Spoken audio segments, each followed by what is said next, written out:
narahabuje begegege kurundi twari twarasesejwe intwaro nganabato mwaratwaye muratinya urugamba uko tugarukanira demokarasi yacu twari twaranyasuye.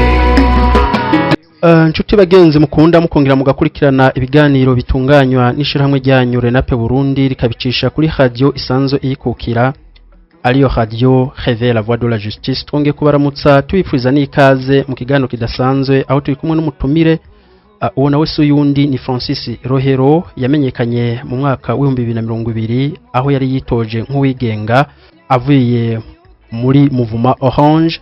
Uno munsi akaba serukira umugambwe wemeye n'amategeko mu Burundi. Uwo nawo suyundi ni Fraternité des Patriotes FPI Ineza. Tukaba turi kumwe n'uwo munyepolitike aza kutuyagira ahanini kuvyo umugambwe asanzwe serukira utegekaniriza abarundi hamwe wotsinda amatora yemirije ku vyiciro vyo mu 2025 n'iciciro cyo mu 2027. Twari twaracumukuye tutagirayo ducira nayo tumira turicwa turangazwa ducika ibicibwa mu catuvyaye tubure ko na ruguru. Francis Rohero turabaramukije. Mwaramutse cyane, ikaze cyane kuri radio Réveil la voix de la justice. Nkaba ndabashimiye ko namushoboye kuntumira mu kiganiro ngo nganire n'abarundi baba bari mu Burundi eka n'abari hanze bose byo twiyumvira.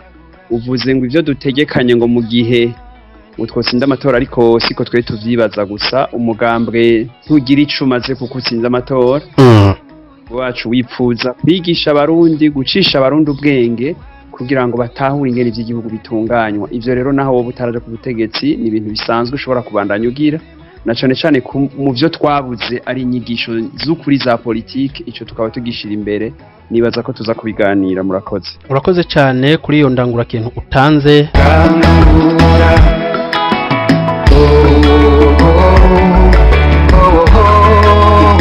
Marakoze turashima murakurutse ikibi waradusubije agateka kacu, demokarasi mu Burundi ubiraganje.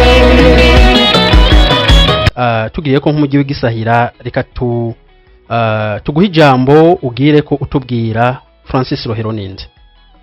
Yego, Francis Rohero ni umurundi yavukiye Burundi haraheze imyaka 2 mu kwezi kwa mbere. Francis Rohero yize amashuri Burundi, aranajabuka narize n'ivy'ubutunzi mu gihugu ca Cameroon. Francis Rohero yatashe mu gihugu cy'u Burundi mu 2004, yarabaye mu mugambwe arawuvamwo, arashinga hamwe bita nkuko babivuze mu Orange, aho nipfuza kuganira ivya politike n'ivy'igihugu. Uno munsi Francis Rohero ari kwisonga ry'umugambwe mushasha wemewe witwa FPI, umuvukano w'abarundi bineza, bitari bike bisa n'ivyo. Urakoze cyane Francis Rohero kuri ubwo ubuzima utubwiye no kuri uwo mwidondoro uduhaye. Zura kugikorwa wiyemeje kurandura, kugikorwa wiyemeje kurandura, kugikorwa wiyemeje. Tugiriye ko nk'umujyi w'igisahira Francis Rohero mutegekanya kwigisha n'ivy'igihugu, nubwo mutotsinda amatora igikuru nuko iyo mission yo kwigisha abarundi mwaba mwayikoze. Bavuze ikibazo ca mbere, igihugu kigizata bitandukanye, ugisata kirera ibindi bisata. Uno munsi igisata c'indero abatari bake baravuga yuko gisa n'icasubiye inyuma, kuko gisigaye kiramu abantu rimwe na rimwe murabiraba atakininiya baza gufasha igihugu, aho abandi bavuga yuko ndetse n'akanovera c'indero gasa nakatitutse. Muri FPI Ineza ico gisata c'indero mutegekanya kukiringaniza gute? Urakoze cyane. Nibaza yuko twebwe kugira dushobore kuvuga indero canke n'ibindi bisata byose, hari gisata twari ko turiyamamaza mu mwaka wa 2020 nkuko wabivuze, twari twagize ico bita inyubako zo kwerekana aho ibintu bihe. Ntushobora kuja kwiyumvira yuko wota igihugu mu bisata bijanye n'imibano canke ntunzi utaravye igisata kikuraba wewe nyene nk'umurongozi. No musi mbega Uburundi bwabuze iki? Burundi ahanini ibintu byose twiyumvira bijanye n'ibisata abarundi bicabinga abarundi babishoboye bari abarongozi bafise umutima bafise ubwenge kugira ngo bashobore gukiza cabuze. Rero twebwe nico bituma twabwira kubako rwa mbere ikintu ca mbere dushaka kubaka muri iki gihugu umurongozi yifuza kuturongora abo bari kumwe abo bifuza kuja mu butegetsi abantu bariko baritoza mbega uno musi ndabiko muri FPI nifuza ko baba bimeze gute igihe dushira imbere twebwe mu gihugu cyo kudandaza abantu bifuza kuja kurondera akazi muri leta abantu bifuza kuja kuronka ububasha bwo gushira hasi abo bibaza babagiriye nabi abo bikorewe muri kahise bakumva yuko ubutegetsi ari umwanya wo kwihora wo gushika aho batari gushobora gushika ibibuga by'ibisata ntibishobora gukunda tugomba tubanze tureme muri twebwe umutima w'uburongozi uwo mutima w'uburongozi ujane n'utahura iyo iki gihugu dushaka kukijana ngici ikintu caba kera muri iki gihugu twararonsa benshi biza abantu benshi bari mu migambo abantu benshi mugabo habura ico kimwe umutima w'abarongozi niwo mutima ushizemwe ubwenge uza gutuma ibindi bisata bimenye ushobora kubikora neza igihe rero utagira umutima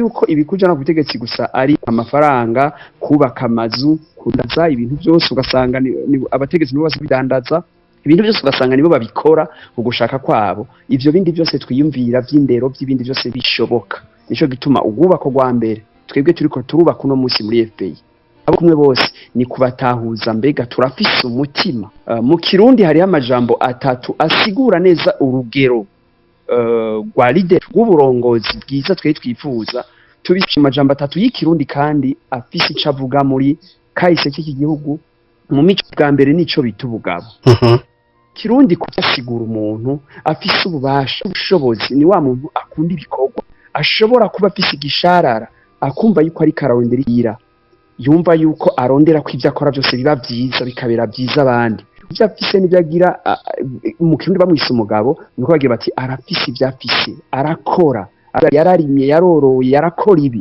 uno munsi umuntu yoba umugabo n'umuntu akora ataza nk'umusuma aje kwingaje kurondera byose yiha ego muvuze yuko mu gihugu cy'u Burundi mu bisanzwe gikeneye abaza kugikorera bagikunda atarabaza kwikuma ku amatungo yose twe twavuze ku gisata c'inde ahaniniya mwe mwibaza yuko uno munsi agahaze abavuga yuko igisata c'indero akanovera mutegekanya gute neza na neza kuba mwogisha akanovera bifatiraho nyetse nshinga nta ideo iki gisata mvuze ngo dutegekanye ibi niko kubitegekanya nka ndabivuga nk'amajambo n'igiki gishobora kwemeza ko ejo nzobikora nico aho mu byo twategekanya twarerekana neza yuko mu ndero igisata c'indero harimo ibintu bitanu bitegerezwa kuba bikurikizwa niho twavuga ati kugira ubikurikize utegeza kuba warireze uri umurongozi afise rujya rugezo nariko ndavuga nje bituma navuga nti mbega muri ico gisata c'indero umwigisha uno munsi ari ku gatumba urya mwigisha tumuhemba gute tumufata gute mbega abantu baramusonera mbega ubukene ntibumugeze habi ku buryo atamuntu akimuha agaciro niho tugira tuti ikintu ca mbere mu ndero dutegeza guha agaciro abajejwe indero abigisha ababikora ikintu birukira kugira ngo baronke ikarata y'umugambwe maze icumengo nico bashirira mbega umwana ari karaja mu ishuri arafise byankene ubwo yavuye muhira afunguye ngo ntagwaye yavuwe ubwo abavyeyi biwe bafise amahoro muhira atamerewe neza ikwiga byose ntaco bizakumumarira mbamubwira iki iwabo bashira imbere iki kijanye n'indero ico onyi ku munyeshuri kidariho ibindi byose ntibizakumara ikigira gatatu ni uburyo bw'amafaranga mushiramwe muri ivyo bintu kugira ngo umunyeshuri aronke ibikoresho byose byankenerwa ibikoresho byose ntidushobora kubwira abavyeyi b'abakene ngo nibajana abana babo ngo babarije amashuri y'abashaka nivyo mu Burundi baravuze ngo amashuri nabe ngo ku buntu turerekana neza yuko kuvuga ko amashuri agirwa ku buntu arivyo bitesha agaciro amashuri kuko abantu ubu ntibariko bariga bumva yuko bajamwo kugira baheze ibwiriza ikigira kane kwari ugutuma abagize intwaro ni ukuvuga ubushikiranganji leta baja hamwe be n'abigisha bagatorera hamwe programme zo mu ishuri zikenewe zigezweho zituma indero mu gihugu igira akamaro igihe rero abari mu mareta bahindura amaprogaramu uko bashaka umunsi ku munsi bakagira ibintu batanabitohoje bakabigira kugira ngo babisomangiza abigisha bagira ngo umutegereza kubikora ivyo byamenye ko ayo maprogaramu adaheza ngo agire icyo ashika. Gatanu ni kugira inyubakwa nziza tuma abana abantu bose bagira aho bakorera kugira ngo kwereke ni ivyo bintu ubishikako kubera uri wa murongozi nasigura bigiye kuki mu buzima bwawe. Si ibintu tuvuga ngo ni kubera n'amajambo abivuze wewe si ushobora kubivuga, ni kuki vyama bipfira nuko abarongozi bataba bafise uwo mutima wo gushaka wo kubikora, babigira nk'ivyo gufina bakabigira nk'ivyo kubwira abantu mugabo batariko barabishingirako.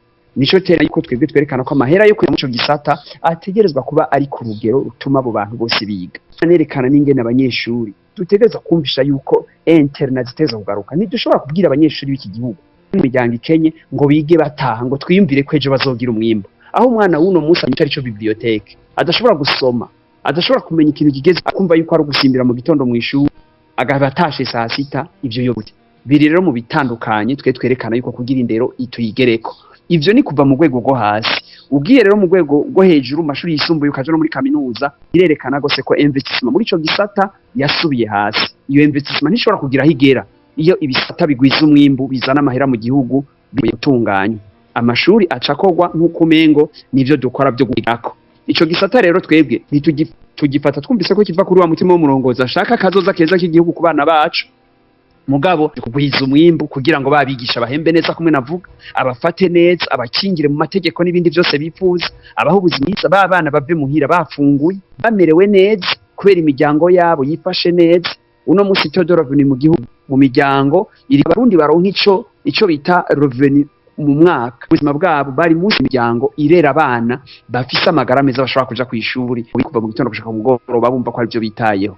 Nivyo bintu twekanye kugira ngo ico gisata gihinduke, maze amahera tugenyera no mu byo bita za recherche mu makaminuza byose bitere bije imbere. Uno munsi usanga mu makaminuza biga nko mu mashuri ya lycée, aho abanyeshuri bose babaha amanote ngo nibasome ngo nibagende ngo bazoze kwishura ibiso, aho abanyeshuri batakimenya ico arico bibi ngo basome ngo bagire recherche ngo bamenye ivyo bari gusubira inyuma. Nivyo byatumye abigisha bagaywa muri iki gihugu kandi bari kera igiti kiturwa.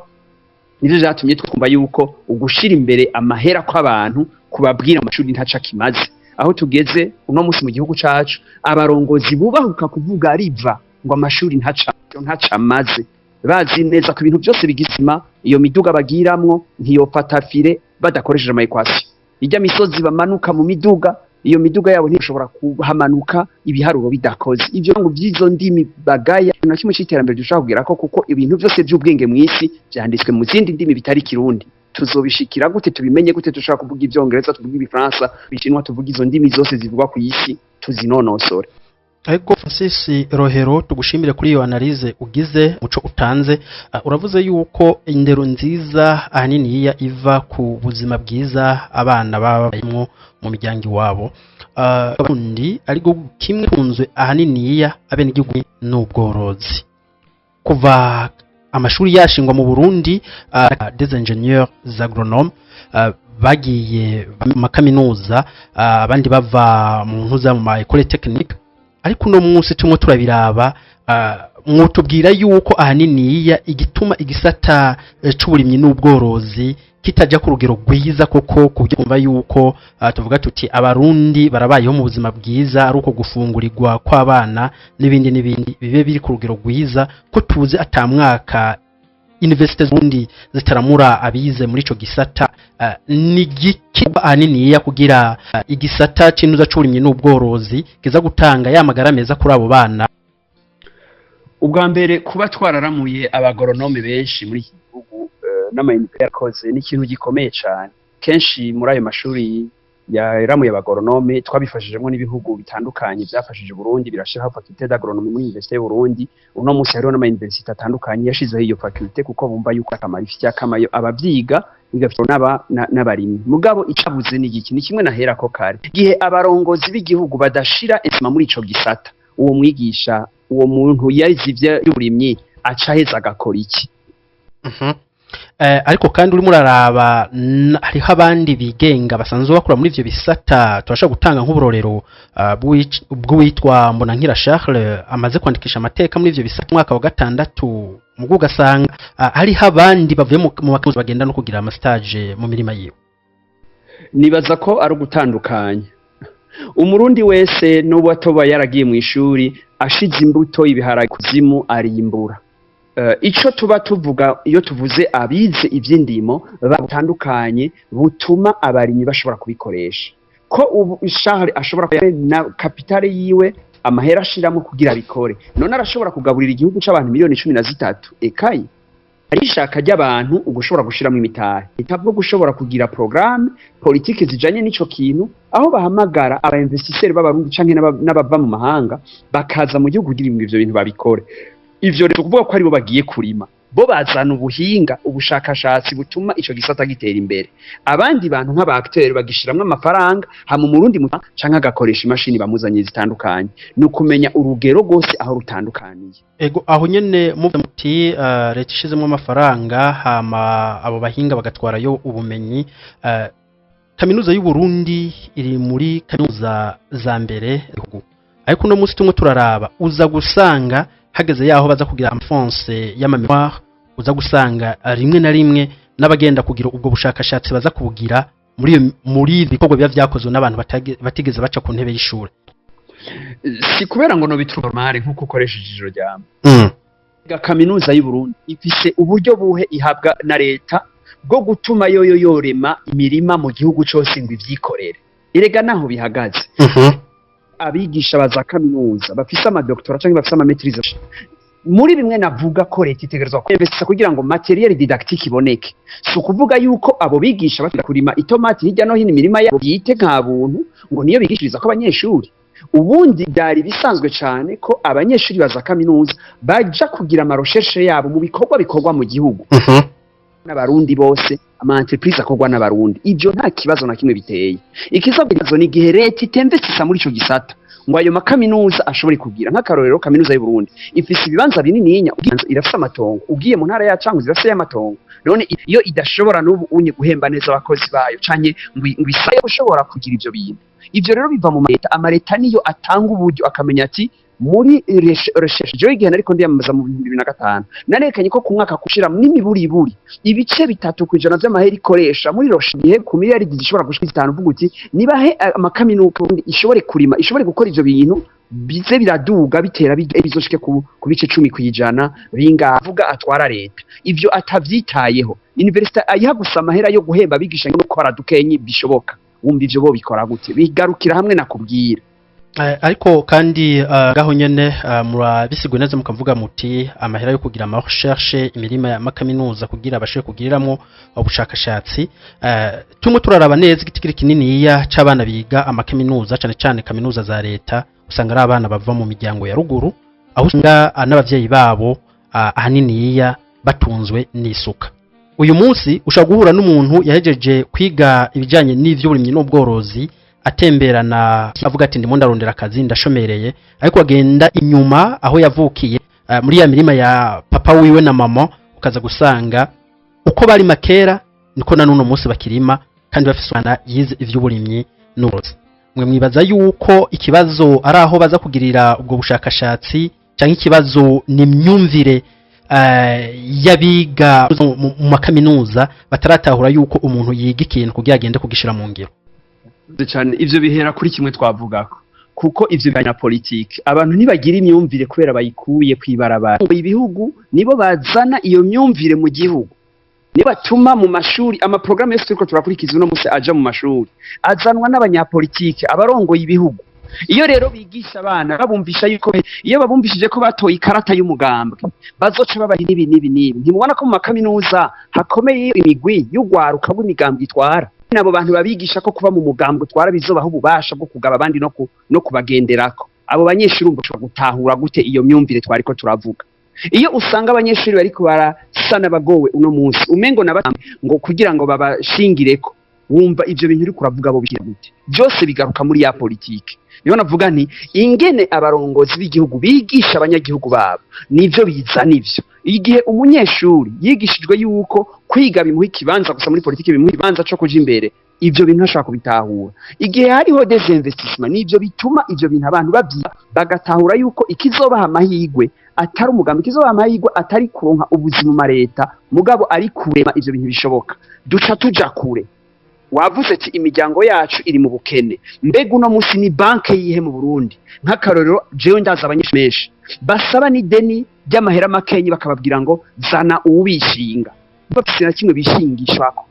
Ibyo bishobora gukunda gute? Ko dufata akarorero ku munyeshuri umwe canke ku mwana umwe wo mu Burundi afise ubwira canke umwe bagira bati afise impano mva mutwe kubera yagize ututangaza, ejo yahereye ku biyoba ahera ku magi adandaza umuntu musari karaba igitangaza, tugaca twibaza ko abarundi bose bashobora kuko ubwenge butangaje bakora ibintu bose ntibashobora kumera gutyo. Hategeza kuba intumbero za leta zituma ati abantu ibihumbi n'ibihumbi mushobora kuja mu mabanki ya mukaronka ingurane bukazikurikirana bikagenda uko kandi bukazisubiza biciye bugufi ku nyungu zito zito z'amahera 2%, 3%. Uno munsi inyungu mu mabanki 10% na 3 na kangahe muri aza kugira icamara, ahubwo ataha ruguru kuja kondesha ibyo mu rugo bamugaya kuko batanze amahera bagashora inka n'impene kugira ngo yige, uno munsi atashashoboye. Kuza rero kumutera amacumu ngo ntaco yimariye bivana n'ingene leta yamwigishije ivyo yamucijemwe ubwenge n'ivyo yakoze. Je ndavyumva ko bigaruka kuri kwa kubura politike, kwa kubura vision mu gihugu, nibo bagaruka babihagurwako, si umunyagihugu dukwiye kubiharurako.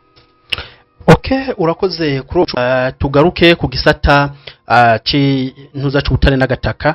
Uno munsi baravuga yuko cyane cyane nk'ibura ry'igitoro yuko ahaniniya riva ku ntuzenya kwibura ry'amafaranga y'agaciro, ariko tukaba tuzi yuko Uburundi butigeze buhagarika n'umunsi umwe gucukura ubutare. Baravuga ibijanye nuko bishobora kuba ntuzenya ibura ry'amadolari canke ibura ry'amafaranga y'agaciro rishobora kuba ribimo riravana ntuzenya mu bihugu c'Urusiya na Ukraine, bakavuga n'ibijyana na ntuzana Covid. No munsi Francis Rohero mwe muraraba mwe mwibaza yuko izo nsiguro zitareta ihari uno munsi mwe mushaka gutanga izindi nsiguro zihe kubijyanye n'ibura ry'igitoro mu gihugu c'u Burundi, mu gihe tuzi yuko n'ubutare busanzwe bwimba mu Burundi kandi tuzi neza ko butagurishwa mu mafaranga y'amarundi, bakinga ikiba caya icyaye amafaranga aba yavuyemo aba yakoze. Mwe mwibaza yuko uno munsi nikihe ni insiguro izindi zihe mutanga zitandukanye nizo zivugwa uno munsi abarundi barimo ahanini yabutegwa n'izo ntambara zimwe zirabera mu bindi bihugu? Izo ntambara nivyo uruhara zagize mu isi, ubutunzi mu isi bwaragiye buragasigura ingene muri kano karere ari twebwe tubura ibitoro kuruta abandi, ari twe tubura isukari, ibintu byose vyankenerwa tubibura kuruta abandi. Sinibaza ko ari ico bisigura ko ibihugu bija mu ngorane mu isi ivyo vyamye bibaho. Mugabe ibihugu biciye ubwenge bitwagwa n'abantu baciye ubwenge bafise na cane umutima wo gukunda ibihugu byo vyamye biboneka iyo hari ngorane ugasanga ivyo bihugu biragize ico vyimariye. Nagomba nibutse yuko Uburundi bwigeze guca mu ngorane nyinshi n'ibindi byose vyabaye nk'amambargo, nta na rimwe twari bwabeho ubona turi mu ngorane nk'izi turimo. Nibaza rero yuko twobitorera handi, isi yaraciye mu ngorane nyinshi. Baghdad yaragiye mu ngwano, ibihugu bitandukanye byose byagiye biraja mu ngwano, haraba ibyo bita amakrize mu isi, mugabo ntitwigeze tugera aho tugeze uno munsi. Nibaza ko inyishu arahandi. Reka twibukanye mu myaka iheze Uburundi bwarageze aho butera kagere amakungu yose, bwerekana neza yuko ari igihugu cifashe, ari igihugu gishobora kwibako atangorane gifise. Nibaza ko aho twahihendeye gose kuko Uburundi burafise nivyo ibishobora kugirira akamaro, mugabo Burundi ntibushobora kwibaza yuko uno munsi uko bumeze bwifitiye byose bushobora kwibeshaho uko bubayeho. Mbifatiye rero kuri kimwe nakubwira kare ca wa mutima w'abarongozi, kimwe waruheje kuvuga mbega ubwo butara Burundi bwoba bwarigeze gushora buke bwoba bushoboka buzana iki mu kigega ca leta? Igihe kitaboneka biza kugaragarira kuri wa mutima twavuze w'abarongozi, mbega ivyo Burundi bushoye birinjira koko mu kigega ca leta? Ico ndakivuyeko ngaruka kugikurikira, mbega amahera dufise mu kigega ca leta arakoreshwa neza kugira ngo tugure vyanke? Mbega ibihugu twari dufitaniye ubucuti byaduha amahera menshi? Muribuka yuko gushika imbere y'umwaka wa 2015 Uburundi bwaronka amahera menshi buhabwa n'abagenzi b'igihugu c'u Burundi. Ubu twageze aho twumva yuko abagenzi tubita abansi, kandi twari tuzi neza ko ibintu byinshi mu gihugu n'abantu. Uno munsi ari ikintu nashimye muri iyi minsi heze, abarongoye leta umushikiranganje mbere yaravuze ati izi ngorane tuzirimo kuva mu 2015 kuko twarabuze amahera y'agaciro. Ivyo rero kuvyemanga kuri jewe ni byiza cyane.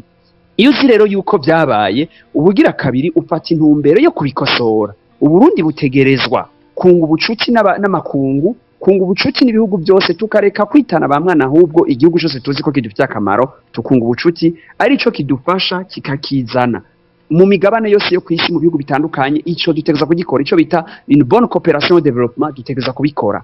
Nta muntu numwe yibako ukwiwe no mu bucuti busanzwe mu bantu, ufise ababanyi utamenya ico bakumariye canke ngo ugire ico musabana, ejo ntugira hugera. Ico ni kimwe. Ikigira kabiri, asenise ingene Burundi buca bufata ayo mahera bukayakoresha. Uburundi kuva kera bwararonse amahera menshi buhabwa n'amakungu, mbega twagiye turayakoresha iki? Ubwo twarayakoresheje neza, aho tugeze uno munsi twovuga yuko ayo mahera yagiye arakoreshwa neza gushikaho uno munsi tugira ahantu tuvuga tuti abariko barakora mu mareta barakoresha neza mwene ubwo butunzi.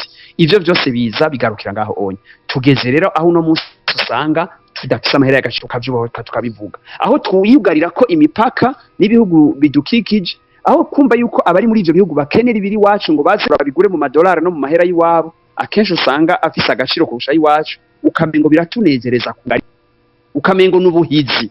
Ivyo byose bituma tutaronka ibiva hanze, tutaronka karusho ko gushobora kuronka abatugendera.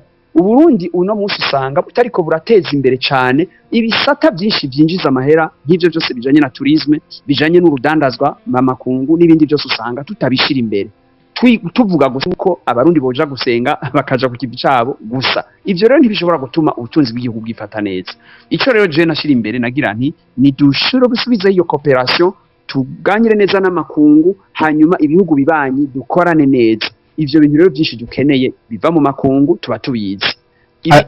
Birimira twikorera akenshi gushika muri kino kuva kera murazi ko bidashobora kuduha amahera arenze 20 canke 25 kwijana dukeneye. Ivyo tugura mu mahanga nivyo vyamye ari byinshi gusumba ivyo twifitira.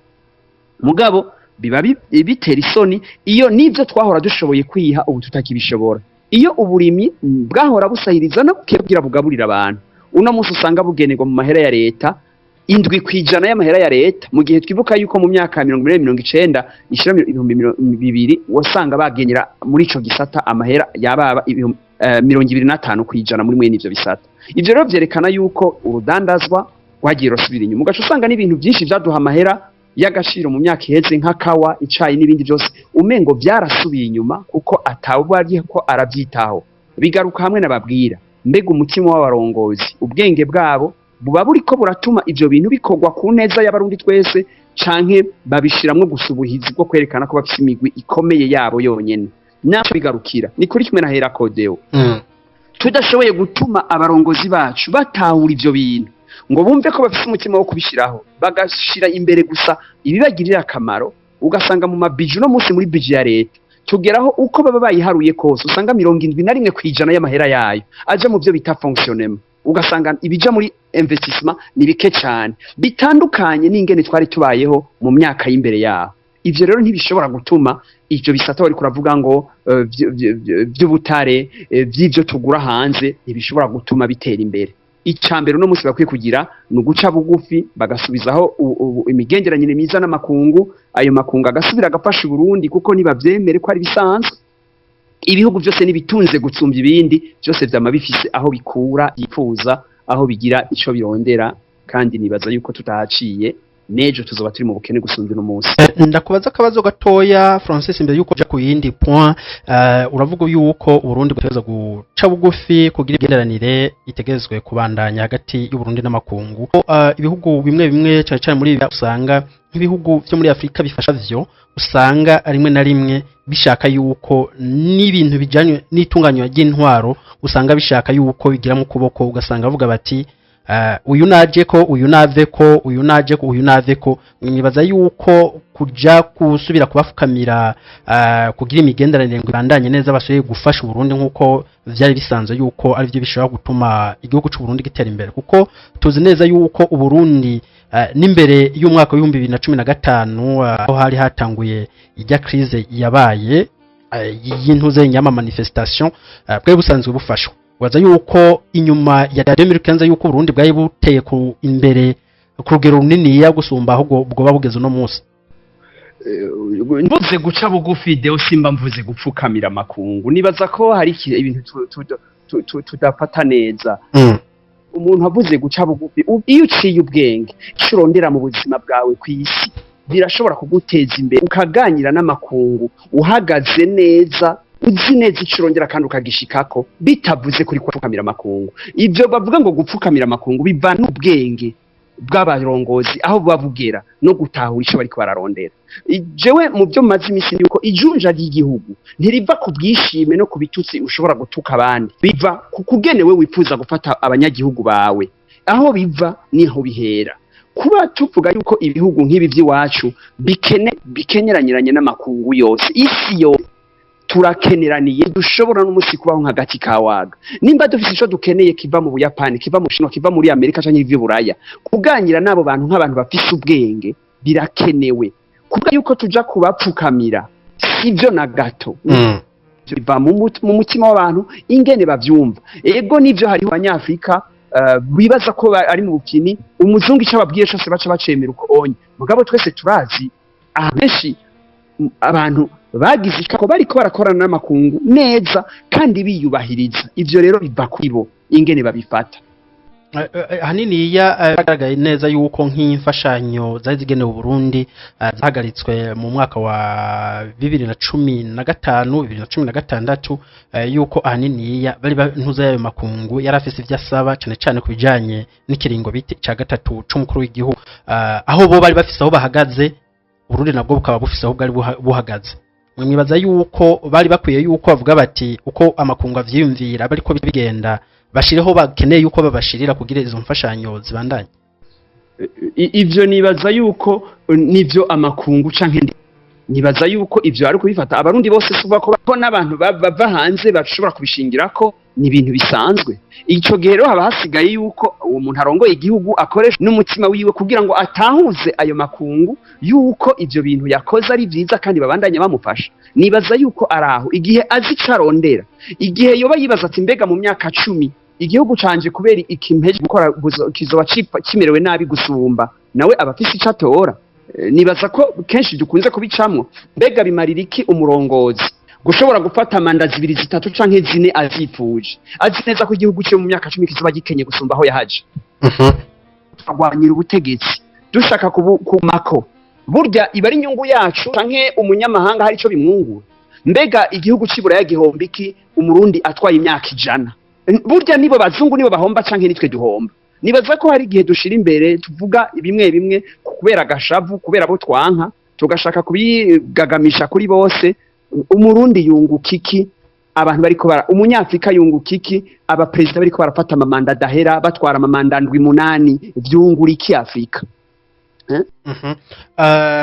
Reka dusubire ku ntuzenya ku kibazo c'intuzenya nyene kijanye cyane n'intuza n'icubutungane, aho muri no misi hamaze imisi havugwa yuko igisata c'ubutungane atari yororo. Mu mugambwe FPI neza mutegekanya gute gutunganya igisata c'ubutungane kubwo umurundi ahara avuga ati ndakingiwe n'amategeko koko y'igihugu, hariho rutungaboro nk'uko basanzwe babivuga mu rurimi rw'ikirundi? Ego cyane urakoze. Deo nguma mpera kuri kimwe nahera ko kare. Umutima w'umurongozi umeze gute kugira ngo ubutungane bube ikintu ashobora kugira ko kugira ngo aremeshe bose yumvirize bose? Naho niho biba. Narerekanye je muri FPI igihe washakana ari nkiri wigenga mu matora ya 2020 umukuru w'igihugu atari we yoza gushinga amategeko yose y'ibintu bijanye n'ubutungane. Uno munsi amategeko kenshi yose tuba turiko turagiye mu butungane usanga ashigwaho n'umugambo, ugasanga nibo babigize byose barashyigirizwa shingiro bagashiraho n'amategeko yose, baba bari benshi muri amashinga amateka bagashiraho amategeko uko bavyumva biba biboroheje. Ni ryari mbega biyumvira bati mbega ejo umukuru yo batari jewe byogenda gute? Ikibazo naho gihera. Mbega umurongozi w'uno munsi wejo byo munezera rijya bwirizwa shingiro ririko rikoresha undi muntu batamye bumvikana? Byo munezera aya mategeko ariko arakoresha ariko akoresha undi muntu ejo batigeze bakundana? Ikibazo naho gihagaze. Iyo amategeko tuyaringaniza tutaravye neza ico bishobora abandi bashobora kuyakoza atari twe tuhari tapfira ngaho onye. Niho je narekana nti jewe bishitse FPI twifuza ko umukuru w'igihugu ari wagumagena abakuru bose bari mu gisata cyose cerekeye iby'ubutungane. Narerekana neza ko kijya bita izijya nzego zose zikomaga ibimizi ubutungane kuri konsonye n'ibindi byose atari umukuru w'igihugu aguma agena abantu biwe bashudike hamwe umenga abashaka ko kudashirira aho ashaka ku bintu byose biriko biraba. Igihe rero jewe nshobora kuba natahuje abantu kijya kintu navuga nti umutima w'umurongozi wenyene yifuza iki, yifuza kugerahe, yifuza guha abandi iki, ico gica gituma ajya amategeko yose izo nzego zose zijanye n'ubutungane abantu bamenya ingene bijaho. Ariho nerekana yuko adasubira kugena abo bantu bose bakuru, bigakorwa nico bita conseil supérieur de magistrature, nayo ikaba yatowe amanza bose ingene bagenda barabaho. Nibaza ko wasomye igitabo cyane nabikweretse ingene bigenda birajaho, sino bija mu idoni de byose nabyerekana mugabo igihe mukuru w'igihugu agena abacamanza bose uko abishatse, akagena abashatse abicishije mu mugambi, urumva ko mwe nabo bantu baronsa ke ejo bashobora kubikora neza, bumva ko bari mu bwigenge, akenshi baca babikora bumva ko bashiraho umugambi ushaka, bumva ko bashiraho umutegetsi ashaka. Kandi turamaze no kubibona ko abo byashitse ntibabikore babizize. Turamaze kubona no musa abategetsi batari bake bafunzwe ejo bambira ko baravuga ko ubutungane bukweza, uno musi iyo bari mu gasho ukumva aribo bavuga ngo ubutungane bukora nabi. Biva kuki? Nituze turiyumvira mbega umunsi nanje burya butungana abandi bubukoresha nojahe. Nibaza rero yuko jewe gushikaho ngeza uno musi nipfuriza FPI kandi nabyerekanye mu mategeko yose ko ishobora kurongana neza igihugu igihe abarozi batishira imbere mu mategeko bibaza ko ari baza guca imanza zose.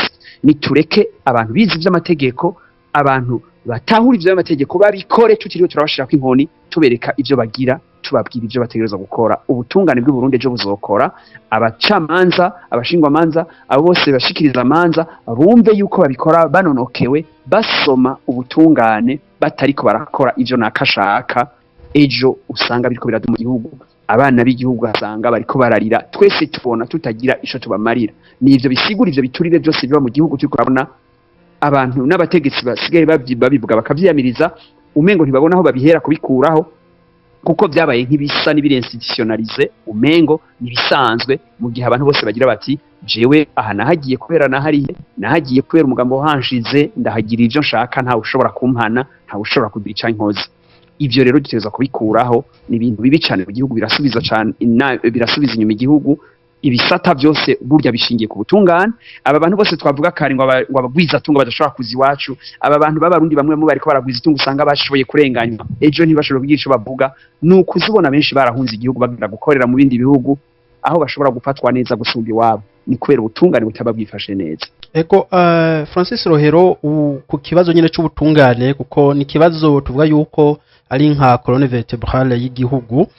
We wibaza yuko uvuze yuko cyane cyane uko abantu bajaho muri kuravuga yuko hari abakorera ku gitsure, we wibaza yuko nk'umunyagihugu wo hasi bamwe bita ngo ni nyarucari, yarenganijwe uba yashizwe muri ayo mabanga agasoma amategeko uko atari, ugira yuko aba agomba kunezezwa umushizeho, ubu aba yamushizeho abafise inyungu yihe kubona umunyagihugu nyarucari arimo ararenganywa atacamira.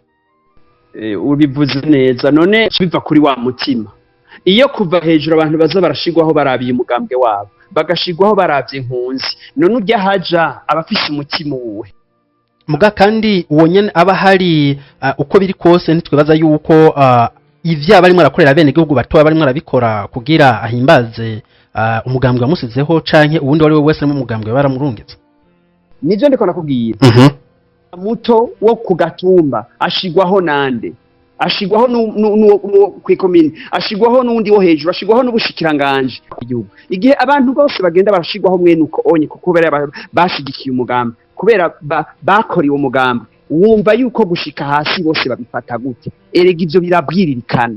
Umwe wese aramenya ati burya uramenya ko wagiye hajya kubera naka, uramenya kuri ngaha kubera naka. Ivyo kenshi bikorwa n'abandi, bikorwa na babantu mu Kirundi usanga bavuga ngo bajya ni bamwe umutima wabo uba uri kurushi mu byerekeye umutima mwiza, mu byerekeye kurangura ibyiza abantu boshima. Ego Francis Rohero ntaguciriyemwo, mwe mwibaza yuko muri FPI ineza akabijya mwokora ko tuma gaca ako gatima ko gukora umuntu avuga ngo nkore mpinze ntatunganiza bene gihugu, uno munsi ikintu muvuga muti twe akabijya twuzobazanira canke tumwe turigisha abantu ko tuma iki gisata gikosoreka neza kujya abantu avuga ati niyo ndaruca nabi baza kunca gahanga, ngiki mwokora? ikintu ntigihera ngo ahora kimuca agahanga. Ikibazo si uko atinya baza kumuhana, ikibazo ni valeur aba yarubakiyeko kugira ngo ivyo bintu abigire neza. Nico niho bihera. Akabijya rero twe turiko turaza nimwe navuga nti twebwe ntituriko turaha abarundi amakarata, ntituriko turabwira abarundi binjira mu mugambo kugira ngo tuzobaha iki. Turiko twereka abarundi ingene habaye politike nziza, abacamanza bashobora kuba bigenga kuko baronka akazi kubera babishoboye babikwiye. Nico gituma ndiko ndabuza abantu ni mwebwe abantu muri mu masendika, mwebwe abantu muri mu buzi bwa leta, yaco musubira kuguma muja mu migambwe muja kuyipfukamira. Nimwumvirize politike z'umunyamugambwe aciye ubwenga afise umutima, mwumve politike gusa, mwemere iyo politike hano mureke gufata amakarata, maze abantu bareke kumva yuko babaha ubuzi nk'ubwo bwo kuja mu bucamanza kubera babaye abanyamugambwe. Ico nico cica imigambwe ikora gutyo. Abaza kuja imbere ni bamwe nyene duca twita ati ni bito, ni bamwe bagenda gupfukamira wa mugambwe. Kimwe bavuga ngo bapfukamira abandi bapfukamira abandi, erega niho bihera. Iyo umuntu yaje akaronka amabanga y'ikirenga kubera yapfukamye, kubera yambaye impuzu y'umugambwe, kubera yambaye inkofero, munsi yiwaza guca ahereza abandi, nawe ahereza abandi bameze uko nyene. Mu nyuma aza guhereza abandi abamushikaniye, abamuhaye nawe ibyiza. Kugira ivyo bihere nuko ejo nshobora kuvuga nti je ndashobora kugenda umushane atari umunyamugambwe, atari kubera yaje wa mugambwe, kuko ndamuzi kwa agaciro n'imico yiwe, niyo nigisha ubunye mu mugambwe wacu. Ni kimwe wacamwo ndiko ndagisigura, ndiko ndavuga ubugabo, ngira mvuga ubushinga ndiko ndavuga ubuntu. Ejo tudashwima muri politike abantu bafite ubuntu, abantu bafite ntaye bafite ubugabo. Ibi turavuga ntibishoboka Deo. Ego Francis Rohero, wewe wibaza yuko ubucu Burundi kuva cikukiye coba carigeze kuba gifise ibihe ubutungane bwari bwubahirijwe? Sino vyemeza sivyo, mugabo twarigeze kugira mu Burundi abantu bakora mu butungane ugasanga umucamanza ku gatwe kiwe kubera ivyo yemera ububasha bwiwe, ugasanga kubera wa mutima yareze mu mutima wiwe, ugasanga ejo aragiziza abantu bakagishima. Ku ntwaro nka zose nuno munsi ndemeza ko hashobora kuba umucamanza umwe babiri batatu usanga abantu bashinga intaye bati urya muntu n'intungane ntagira ibituri, urya muntu araca urubanza neza. Mugabo ikicuko abantu bose kugira ngo baje mu banga kenshi usanga ari imigambo yagifashe mu ntoki, tukabura gutandukanya ico bita ibibanza politike n'ibibanza by'ubuhinga, poste politique et poste technique, ku buryo tudashobora kubitandukanya. Abantu bose bakaba barashize imbere ngo dukeneye umunyamugambwe, byaragiye biravyunyura biravyonona gose. Twese turibuka yuko muri kahise k'iki gihugu baravuga bati hari igihe abantu bigeze kwagirizwa mu 71, abantu barigeze kwagirizwa mu 65, ugasanga abantu barigeze kugirirwa nabi ryari mu myaka ya 1990 canke ryari, ugasanga hari umucamanza avuga ati ibyo bintu sivyo. Turamaze kubona abacamanza avuga ati jewe ndatanze imihoho, hako ibi bikorwa ndiko ndabona ndatanze imihoho. Ntibyava kuri politike z'igihugu, byava ku buntu bwabo abo bantu. Nayo ubundi intwaro nka zose muri iki gihugu zagiye zishingira ku bakuru, nibo bafata ingingo bati ica abantu canke kizabo nshaka, funga abantu canke gira mujakaza. Ivyo rero byaha ikibanza cane mu butungane, abantu basa namwe nizo ntwaro nyene. Nico gituma wasanga kurya ibiturire, kurenganya abantu ari ibintu bigwa cane mu butungane gusumba gutahura wa mutima w'ubutungane uva ku buntu, ku bushinganahe n'ubugabo bw'ababa bari muri ivyo bisata. Ivyo rero ni kirumara, nivyo nemeje kubwira Deo. Igihugu ntigitezwe imbere n'amafaranga, imbere ya byose ntigitezwe imbere n'ubutari, imbere ya byose canke uburimyi, gitezwe imbere n'umutima ngozi. Ata mutima uhari, ibihugu bifise ubutare budashoboka, ibihugu bifise ibintu byose byankenegwa birajakara bikaba ibihugu bimeze nabi bikaja mu bukene. Naho duba turiko turavuga ingene hari ibihugu bidafise ubutare, ibihugu bidafise ibintu byinshi bigaragara nk'ipetroli n'ibindi, mugabo usanga ivyo bihugu biko biraja mu majambere akomeye kubera umutima n'ubwenge bw'abarongozi. Wavuze ikintu cyuko ahanini iyo usanga abantu baronka amabanga kuko yavuga bati uri mu mugambwe wacu na uyu nta urimo ntitumuha, ariko tumwe turara mu Burundi dusanga ahanini uko intwaro yubatse usanga intuzenya haba mu nama nshinga amateka nk'uza amateka wona agomba haba rino mu biro by'umukuru w'igihugu, usanga ari ukuntu bagenda baranganisha ibitigiri bivanye n'ingene intuzenya ibwizwa shingiro bitegekanya. Mwibaza yuko mwico gihe twoca tuvuga yuko ivyononekara kubera yuko uyu cankuriya yahawe n'umugambwe, kuko ari habo tuzi niko baronse amabanga atari kubera yuko ari mu mugambwe, ahubwo ari kubera yuko basanzwe ari abantu basanzwe bazi yuko bafise ubunararibonye mu gikorwa babashinze, ariko mu nyuma bikagenda bikayangara abarundi bose barorera. Ego ivyo nyene biva kuri kimwe nagusigurira. Mbega mu Burundi twigishijwe ko politika ari iki? burya twarigishijwe mu Burundi yuko politiki ari gutunganya neza igihe atari byo twashize imbere twigisha abantu bakaba barashize imbere yuko umuntu aragama kuko akomeye amashi intwaro y'inama umuntu agatera imbere kuko ari mu ntwaro y'inama ni ukuvuga ko hari abarundi benshi bitagaragara ko bari mu migambi uravye imyifato yabo n'ivyo bavuga n'ingene bakora bumva neza yuko begereye imigambi kandi ko bayirimwo cane abarundi benshi baramenya bati umuntu naka turumva ingene avuga n'ingene akora ari hariya iyo rero abantu udashobora kubumvamwo ya mico y'ubuntu ya mico y'ubushinganaye n'ubugabo uyibumvemo imbere yo kumva aho bari ivyo biguma bitose kazikora kugira ngo abo bantu uno musi uragiye birumuka kuko uno musi twarahaye agaciro cyane ifaranga uburyo abantu bubaho umuntu afise ifaranga gusumba umuntu afise ubuntu cyangwa afise ubushinganaye cyangwa ngo afise bwa bugabo navuga ukamengo kugira imico myiza uno musi cyo Burundi igihe rero ivyo twabitakaje nk'imico nitahure yuko igihugu cyacu kijakara gusumba uko cyaho Ego Francis Rohero uragaruka cyane ku bintu bijyanye n'inkuzenya n'imico ndetse n'indero umuntu yahawe igihe wigisha umwana ukabona yuko vyanse mu majambo muri FPI ineza mutegekanya gukora akantu gaki ku buryo n'uwo vyanse yuko avyumva mu majambo ashobora kuvyumva akandi kantu gashobora kumushira ku murongo atari kubera yuko gusayirana bitahuye muga ari kubera yuko ubwambwe FPI ineza ufise vision d'avenir ushaka gukorera ivyo ntibikorwa igihugu ntigishobora kubura abarongozi hariho abantu bariko babigeze kugira icigo bariko bararaba mu Burundi abantu bitwa ko bari mu butegetsi by'ukuri bari mu mabanga kuva ku mukuru w'igihugu gushika ku bantu baba ku mabanga gushika ku mitumba deo ntibarenga abantu bagera ku 1500 ugiye no gufata ushizemo n'ababungiriza bose abakorana na abantu usanga badashika ku ushobora kuvuga rero mu gihugu cobura abantu beza ngo bakora ivyo turiko turipfuza iyo woza guhadikiriza uhomahoma ku bantu batanabishoboye ngo uriko urabakwegerako iki gihugu igihe coronka abarongozi bashira ineza imbere bashira burya buntu nakubwiye imbere abo bantu baruzuye muri iki gihugu icyo twagiye turabura n'igiki ahanini imigambwe ire abantu bashaka gupfukamira uwitwa mukuru w'umugamba uwitwa umukuru w'umugamba bamwe bitwa inararibonye mu mugamba ivyo rero byaratumye abantu bineza abantu bitwa by'ukuri abashoboye muri iki gihugu abantu bitwa ko ari abantu beza bahunga politiki barayanka uno musi mu Burundi aho ugiye ku mutumba ugaca mu gihugu abantu umuntu mugisha wese kugira ati je ndanka politiki sindayegera kuko politiki ikorwa n'abandi ikorwa n'abantu b'inkomwa hato ikorwa n'abantu baje hano kugira ngo bagire imigambi yo guciza abandi baja kwimbira ingene bo badandaza abandi batariko baradandaza baza kwimbira ingene bugari butike ya namba bikabiri kirakora ndabandi bashaka ko ibintu byose byiza habaye marché ari bayikora abandi bari haya politike ni hawe nayo bitwebwe ntidukeneye kuvuga ngo dukora akantu k'akagoboranja ngo gatuma ngo mutabyumva byumva sivyo nitwigisha iciza uwo muntu mwiza asanzwe afise ubwiza abari waronka ikibanza muri politike aduge ni bimwe navuga nti muri FPI turiyamiriza ibintu by'amariste bloke mu migambi ejo igihe twogira imana wahereye kugira ngo ufite mbega hamwe mu tobo twe tugize imana tugatorwa tuzokura ibyo bintu by'amariste bloke kugira umuntu mwiza mu Burundi aronka ikibanza cyo kwitoza atiri waraja kubwira umugambi ngo perezida w'umugambi mw'ishiriste ibintu byinshi dukora mu migambi muri système de gouvernance y'u Burundi byaratumye abantu bibito ari bo banza cyane imbere gusumba abantu beza kubera kuba mu buzima bwabo baba ari abantu batemera kugaywa baranse kuza baraja gucukamira mwene ibyo bamwe n'abo bantu ugaca usanga rero umuntu wese mwiza aho uciye mu madini yose uciye ko bashaka kuja mu mugambi nayo ubundi abantu beza ntibabuze urakoze cyane Francis Rohero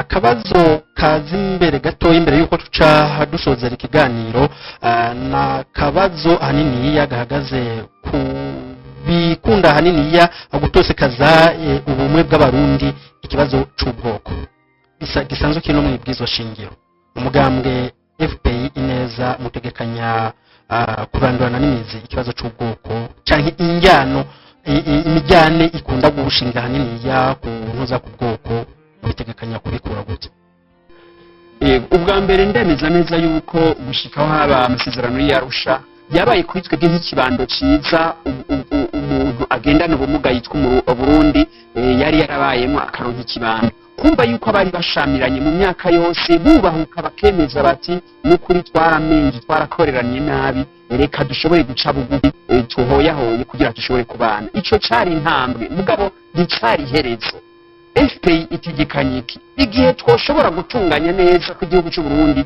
gitwagwa n'abantu bafise umutima w'ubuntu kumwe na bivuga abo bantu bagatunganya neza ubutunzi bw'iki gihugu neza bagatunganya izo nyigisho ibintu byose bituma iki gihugu gitunganya neza umwana w'umuhutu n'umwana w'umututsi n'umwana w'umutwa bakaba muri iki gihugu atawanja wangu investissement zigakorwa abantu ntibasubire kurwanyira gusa kuja kuba abategetsi maze nitwiyumvire bya bice 60% by'abahutu na 50% by'abatutsi n'ababa twabahora bakwegerwa ko nidusubire kwiyumvira ibyo ahubwo twiyumvire tuti mbega twokwembesa bingana gute mu myaka 5 mu myaka 10 mu myaka 15 kugira ngo umututsi muto ari hariya mu mugamba wa muhutu ari hariya mu Karushiko cyangwa ku Cibitoke wa mututsi ari hariya kure mu Cankuzo aronka ubuzima bwiza bumubereye akiri wariyumvira yuko akeneye kuja mu mugamba w'abacuranzi akeneye kubona umukuru w'igihugu ari umuhutu cyangwa ari umututsi cyangwa ubucegera cy'uwari uyu yumve ko ubuzima bwe bumerewe neza abone ko abantu ashobora kuvurwa akaja mu ishuri akaronka ico yifuza ngibyo bizotuma ubumwe bw'abarundi burama muri kazi gusa k'iki gihugu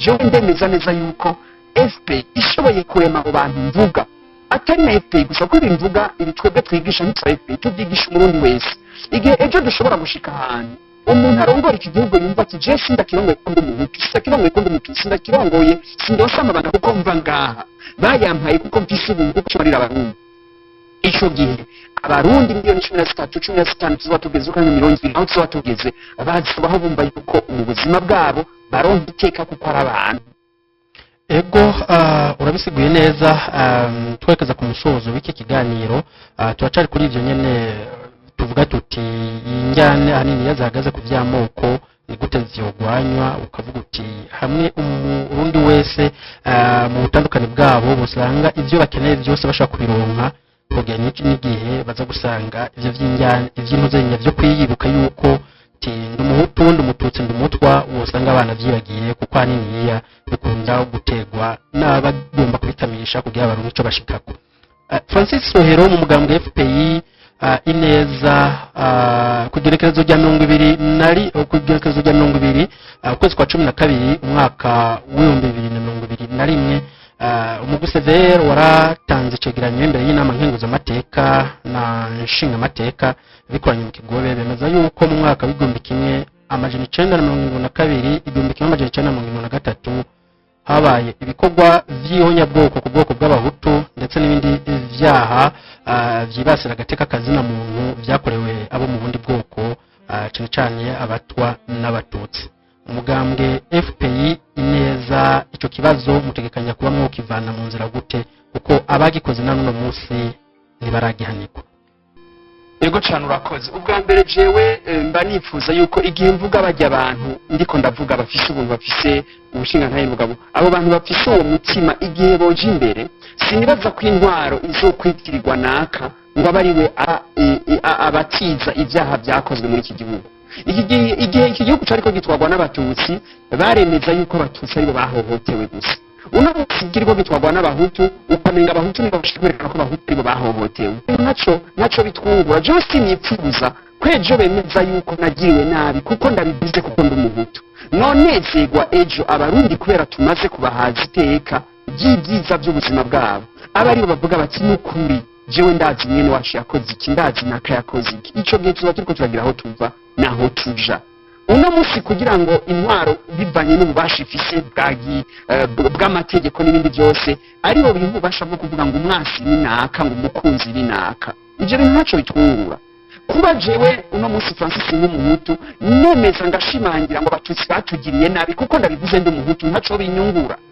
ndipfuza ejo ko icizana bandiko ndazana mu gihugu arico gituma umutusi wenyene avuga ati ndemeje ko burya cagiye nagiriye nabi naka umuhutu akivugira ibyo yakoze umutusi akivugira ibyo yakoze tukageraho n'ubutungane bugakora nayo yuko intwaro zishimangira ziyemeza ziyita nziza kubera zitanga abansi ibyo je ntaco biba biriko biranyura umwe wese arashobora kubyita uko ashaka ego Francis Rohero bizwi neza yuko icyaha cy'abanyabwoko dukurikije amategeko mpuzamakungu cyane cyane nka convention hygiene yo kuwa 9 Kigarama mu mwaka w'1948 yuko bavuga yuko icyaha cy'abanyabwoko igihugu cyose cyawe n'icyaha cy'abanyabwoko yuko ico cyaha kitababarirwa bavuga yuko icyaha cy'ihonyabwoko atari de droit international gusa ari na de droit international ubwo mu kuvuga yuko mubanza guteza imbere abenegihugu mu kubaka amavuriro amashuri amabarabara n'ibindi byose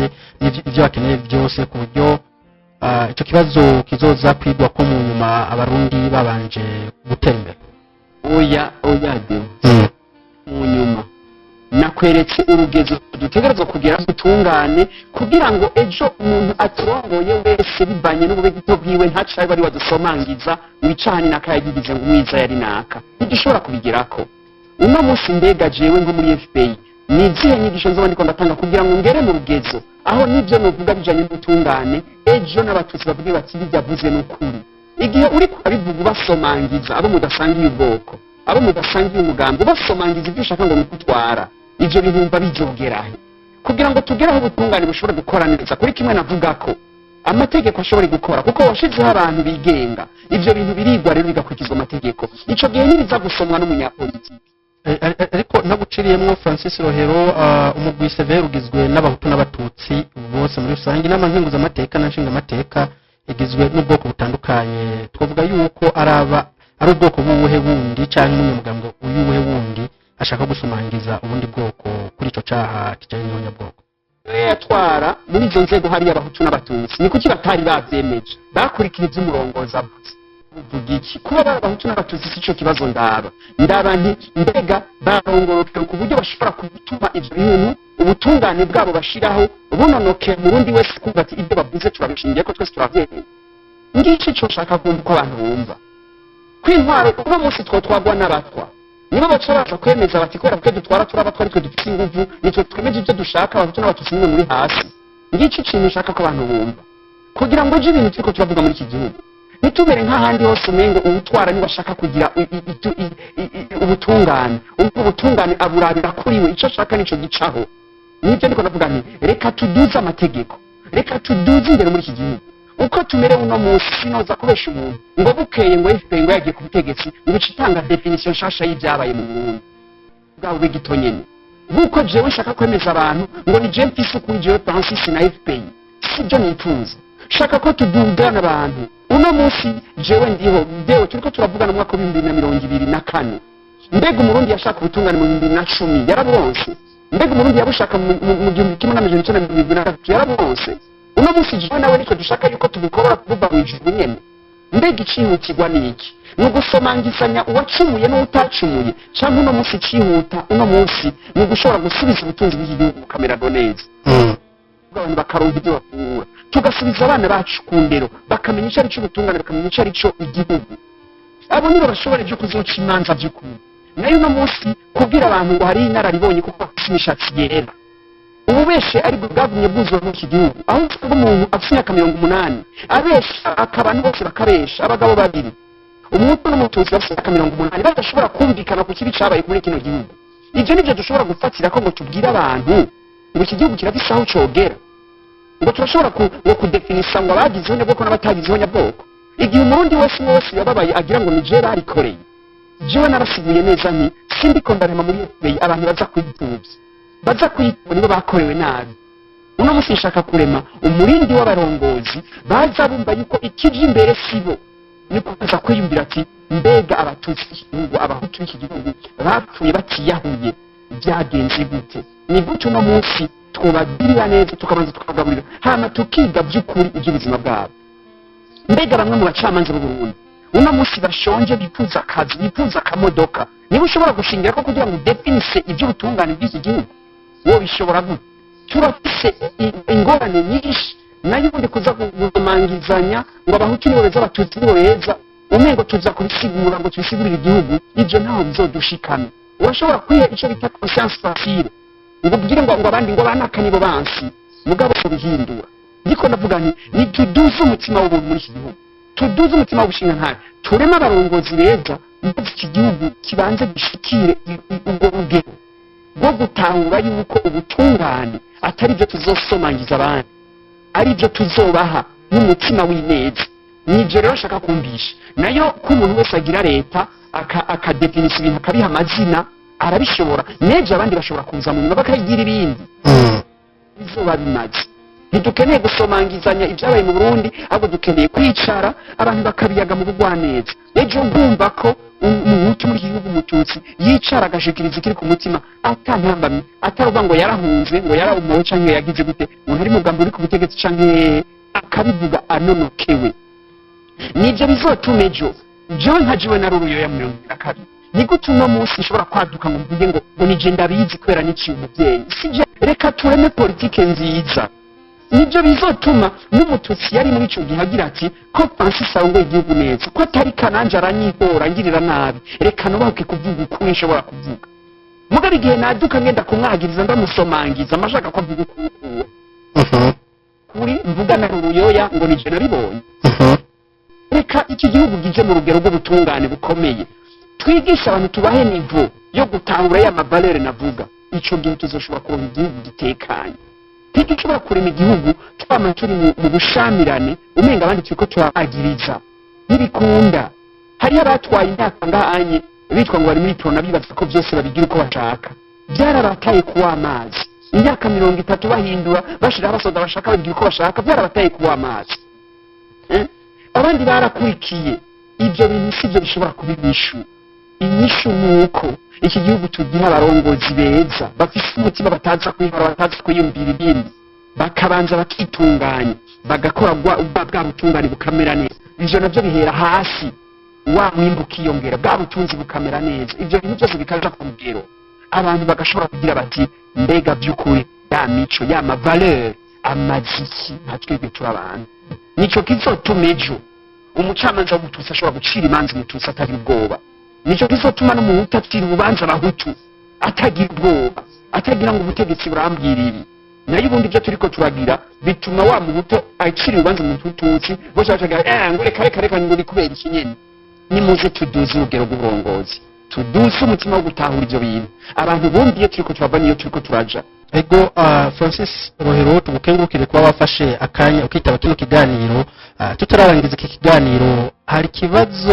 waba uri witeze ko tukubaza tutakubajije kuza tukigera mbere yuko turangiza mishinga nta ideo oyi ibibazo mwombaza ni byinshi sinivuga ngo ico mutambajije ego igihe cyose uzonkenera uzombaza muri programme yacu narerekanye inyubako zitanu ingene igihugu gishobora kumererwa neza bise twe turiko turagirako nderekana yuko turiko dukorera ku bishobisho rero tugiye kuganira n'umwaka wohera ego turazi yuko n'umwaka wohera kuko burya programme izorongora igihugu ntabwo aba ari programme dushaka kuvuga isaha imwe isaha zibiri cyangwa umunsi umwe ngo irangire ni nayo mpamvu tuvuga tuti reka iki kiganiro tugishikane ku musozo nibaza yuko niyo twongera kugukenera tuzongera tukakwikorako kandi twizere yuko uzodutera iteka kandi ukatwitaba nukuri sije nzobatera iteka ahubwo nimwe muba munteye iteka ryo igihe cyose mubasha bwo kuvugana n'umurundi biciye kuri uru rubuga rwanyu biciye kuri iyi radiyo yanyu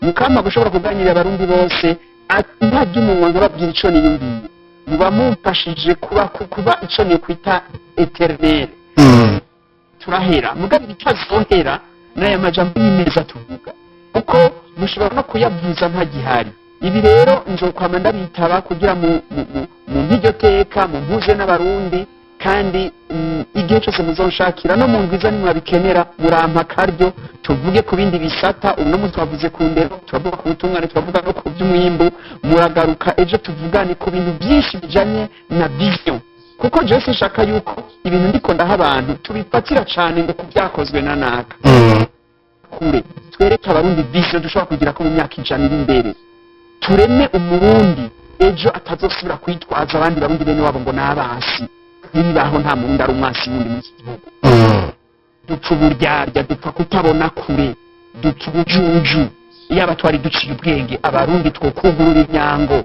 umwe wese akaduha icyo ashoboye nibyo ndiko ndipfuza mu gihugu kandi nzovyigisha emwe ko ngira imana nkagira n'ijwi nkagira n'umutwe wo kubivuga ego kukanyuma nzoba ndiko ndabivuga kandi ndipfuza ko abana b'abarundi babimenya uno munsi mboneyeho n'akajya no gusaba umuntu wese atwumva adutere ibintu by'uko turakora biradukenera uburyo birakenera amafaranga birakenera ibintu byinshi nibazi badufashe nibazi batubaze byo ba amakontakte yacu faranga baduha ibi buryo tubikore tubishitse kure bareke gutinya je ndiko ndabivuga sisara hari abagira bati ngo avuga neza nuko ari umwe oya nawe we uvyumvise no munsi bivuge byubahuke kwiradiyo bivuge mu kibano aho uba ejo dukuze igihugu c'iteka kandi kirashoboka.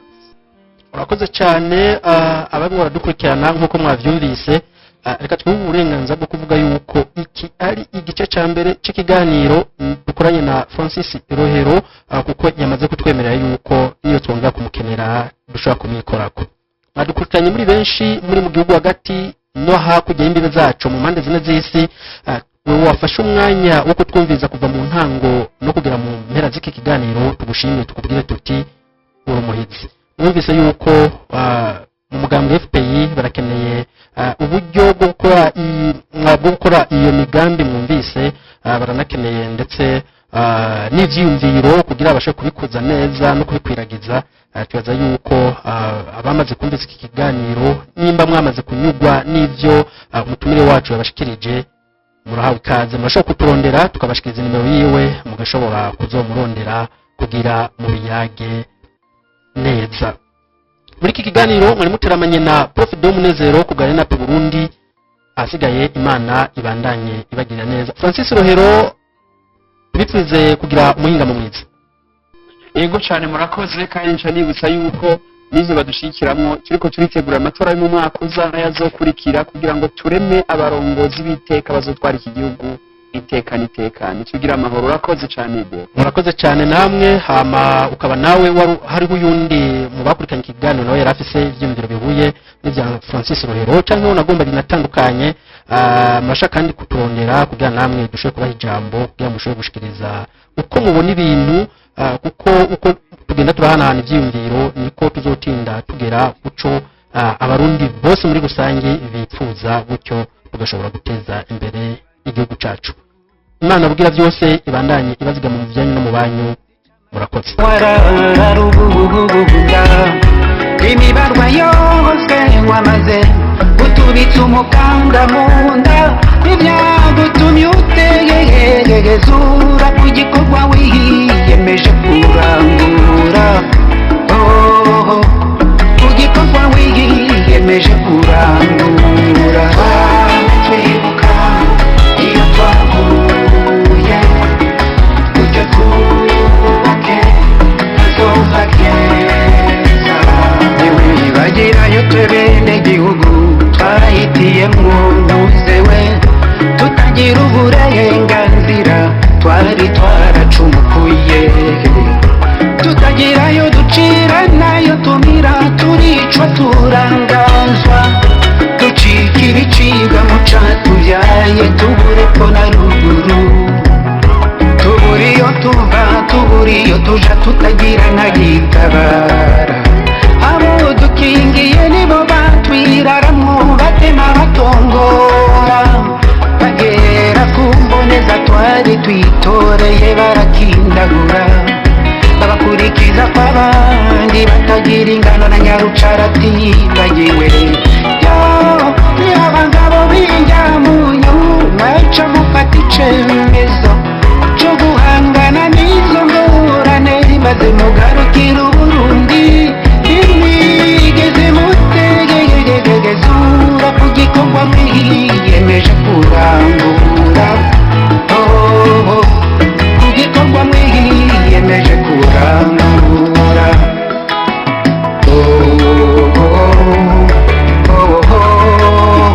Mwarakoze turashima, murakutse ikibi, mwaradusubije agateka kacu, demokarasi mu Burundi ubiraganje.